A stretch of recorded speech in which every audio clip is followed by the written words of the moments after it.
All right, we're here with Spencer Christensen, aka known as Bodies, Yes. the rapper from Eugene, Oregon. Yep. Up north. It rains.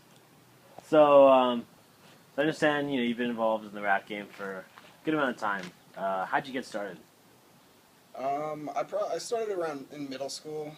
My friend just kind of started like rapping. He started just like freestyling at random moments, and I don't know. People thought it was really cool, and he was one of my best friends, and I just thought it was cool too. So I just kind of started trying to like write my own stuff, and I don't know. I kind of heard some like Eminem songs, some early, just his flow and beats kind of started getting me into it too.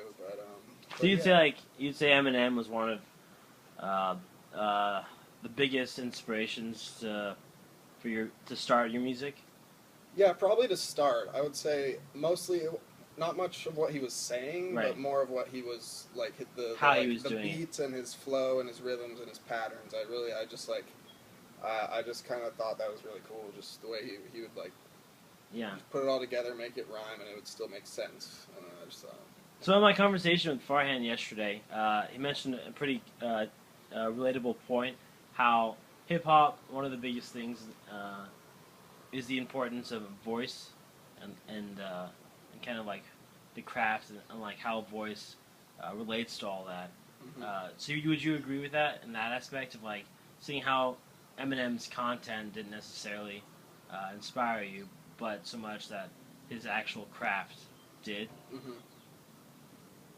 Yeah, I mean, I would say, like, there were different rappers.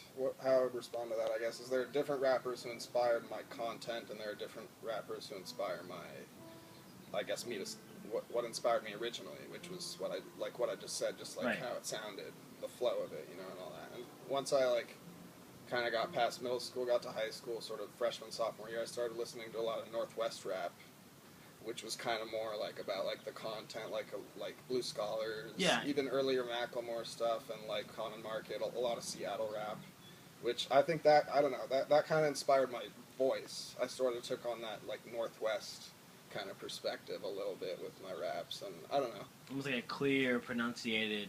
Yeah, just like clear pronunciated. There's like an actual sort of like philosophical message behind it. Like conscience rap. Yeah, a little bit of a conscience behind it. But yeah, I don't know. So yeah. Okay, so you're white.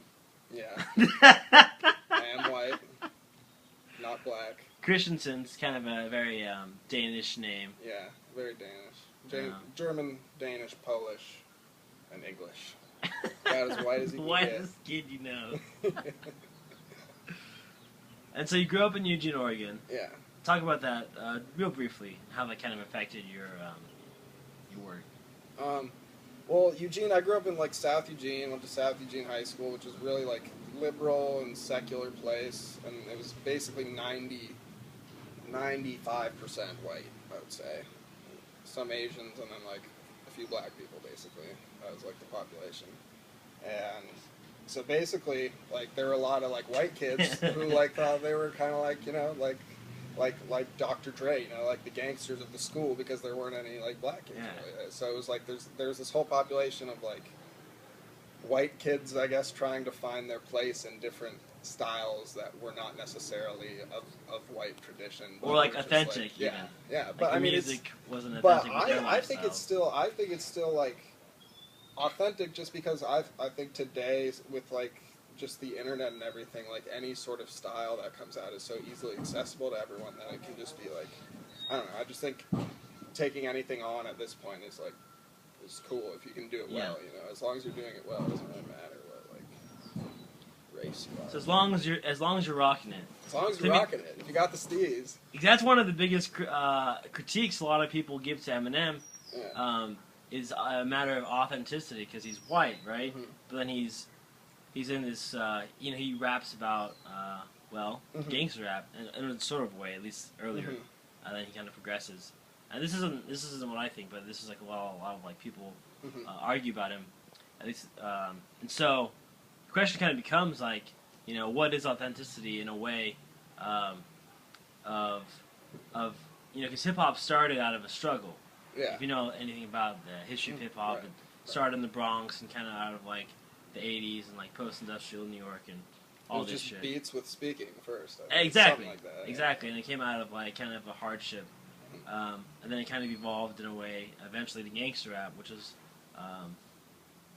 kind of a little bit of a different thing than how it originally started. Yeah. But the point I guess I'm saying is that what do you think authenticity is to you Yeah. in your work?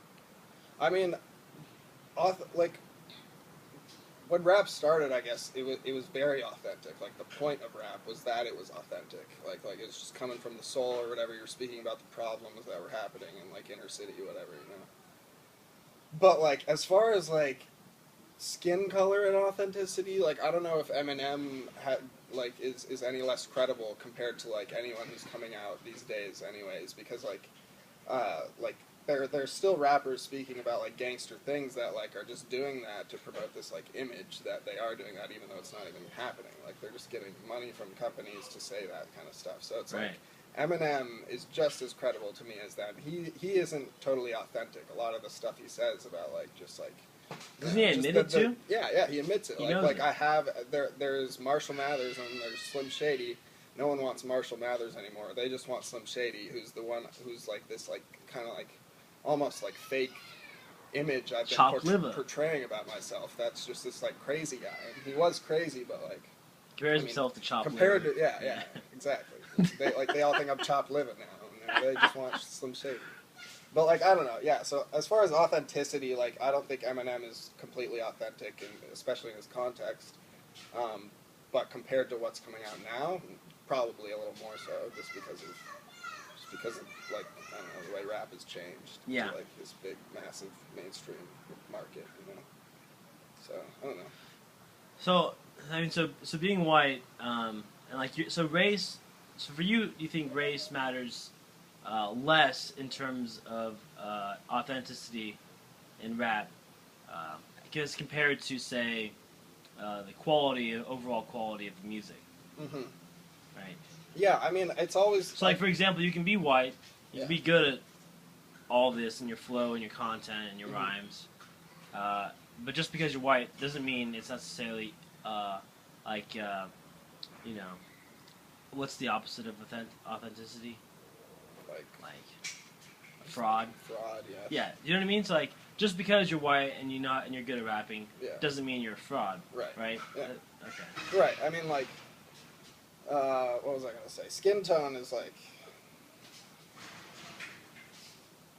it's more like rap has always been kind of about the struggle, be it like psychological struggle, physical struggle. Like I don't have any money struggle. Like these people are oppressing me struggle. Right. Eminem actually faced some struggles as like a pretty poor kid in Detroit when he was a kid. So it's like that to me is more credible than I guess and even despite his skin tone than someone who's coming out with a rap saying, "Oh, I've made it from the bottom. Now I'm here." When you just started out as like some dude who just landed a fat paycheck and an opportunity to just be an image.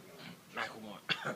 Yeah, well, but Oh wait, I forget you like Macklemore. yeah, but I mean, but yeah, I guess that's a different story. I mean, it's all kind of the same story. Yeah. Like for you, so as I mentioned, Farhan was kind of like religion and race in a way, but like with you, I think the interesting topic is really race. Hmm. You know, because I think nowadays I would say hip hop is gone beyond one image. You know, you don't have to be black to rap. You don't even have to be American to like be considered and taken seriously as a rapper. Hmm. You know, it's gone global. It's the universal voice. I would say for kind of struggling Hmm. in a way. Hmm. So that said, talk about how like I guess how race kind of affected has interplayed with your work. I don't know. What I try not to. I guess with my actual lyrics, what I write about, I try not to really like involve race with it. I don't know. I've never To try to stay away. personally. Yeah, I've tried to just be like, hey, we're just More all on like content. humans here trying Yeah. to rap well, instead of like Kind of a universal idea of just like being human. yeah. So I don't know. I wouldn't say it's really played that large. That's fine. Yeah. That's a absolutely Yeah. that's good. And with some of my favorite, like Blue Scholars, is like very influential to me when I was like a freshman in high school. I used to just bump them all the time to the point where I like got sick of them. But like I thought for like the first month of listening to him, I thought he was like they were like it was like a black DJ and a black rapper just because like the way it sounded. the way his voice sounded and you know the history of rap. But then I learned that it's a Filipino DJ with a Asian rapper, and I'm like, this stuff is still as dope is still as dope as what I was listening to before, knowing that that's the case. So it's like I don't know, just it doesn't play that big of a role for me. I feel like. So talk about. So do you have any? Have you been working on any songs recently? Yeah, I mean, lately. Actually, hold on.